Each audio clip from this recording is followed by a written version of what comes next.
Hi guys, welcome to our Wix Studio Editor series. Today we are going to talk about using site comments to make communication with your collaborators smooth and easy. So on the Wix Studio Editor, select which breakpoint you'd like to leave comments in.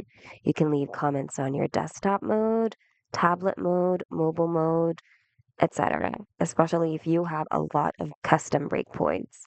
If you want to type comments on a page, simply go to the comment icon here on the left and then type your message or comment here. And if you want to leave a comment on a certain section or element, select that element and then click on the comment button from the floating menu and then simply type your message or comment here.